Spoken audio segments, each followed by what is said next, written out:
Hey guys, so in this video I'll be showing one of the most effective and easiest berimbolo variations there is. The berimbolo has gotten the reputation that it's very complicated and difficult to do, and it can be because there are a lot of difficult techniques, but what I'm going to show today is a very easy berimbolo variation that everyone can do. Okay, so we're going to start off from the Delahiva position. I'm not going to go in depth on how to knock the person down, so I'm just going to show it briefly. So I'm controlling the collar, I'm going to kick on his leg, set the hook, and now tuck, kick, and pull to knock him down. Immediately, I'm going to start to invert.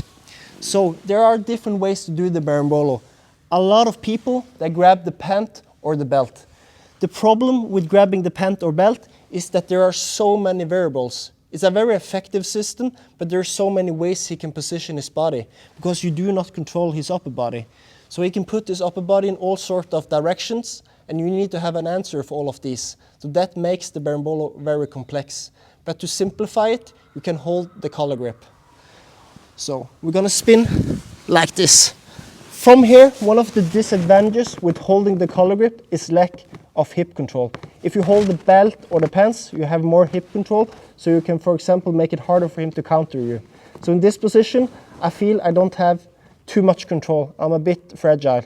So to fix the weakness of holding the collar, what I need to do immediately is to get my knee behind like this.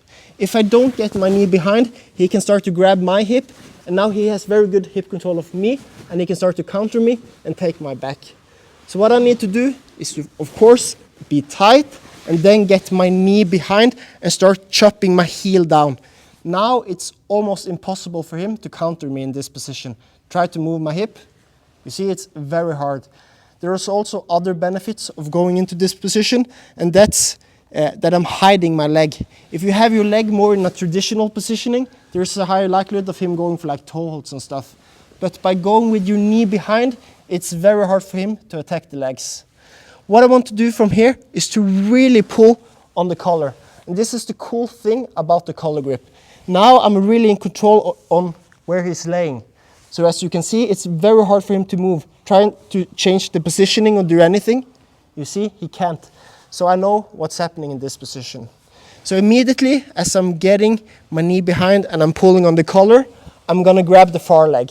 If you do not grab the far leg, there's a likelihood that he can start to kick you and make distance. So you need to address this immediately. From here, what I like to do is to start to elevate with my legs and now get my foot behind his knee. What I want to do now is to lift his hip and now get it over my arm like this.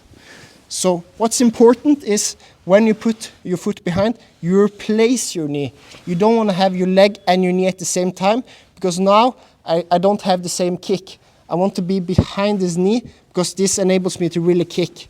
Now I put his hip over my arm and I'm going to start to sprawl. What's extremely important is that I'm pulling this leg downwards. If it's going upwards, he can start to recover the guard and get back. So I need to pull this down, and now I need to put my chin on top of his hip. If I don't put the chin, he can just roll away like this. So I need to put my chin on top of his hip. So now he cannot lift his leg, he cannot roll away, and from here I can take my time. I'm in such good position now that it's extremely hard for him to get out. So what I want to do from here is just to go up on my toes and now work with my pressure. And the whole key thing here is to rotate your spine so your shoulder really puts pressure on his back. So it's supposed to be uncomfortable here. You see, it's not, you can put so much pressure here and it's so hard for him to do anything. And with this pressure, you can just walk upwards. So eventually you can let go of his leg and now start grabbing the collar. And as you can see, I'm constantly worried about trying to rotate his back. I don't want his back to be on the ground because I want to get the back take. So I'm really focusing on putting my shoulder on his back. And from here, eventually, I'm going to put my chest on his back and now take my hands out and go for the seatbelt grip. I'm going to jump in with my knee, and now I'm going to really glue myself into the person. I don't want to give any openings. So I'm going to really focus on staying tight. If he's open like this, I'm just going to throw my leg in. but most likely he's gonna stay like a ball. So I don't like to throw my leg in. What I'm gonna do is to make like a small hip escape and now put my heel. It's very important. I don't want to put my toes. I want to put my heel here, because now I can pull him towards me while I'm kicking, and then it's easy to get the hook in and now get the second hook. So one more time. We're starting from De La Riva. I'm kicking his leg, changing his base. I'm knocking him down. From here, one important detail, make sure you are controlling distance with your leg.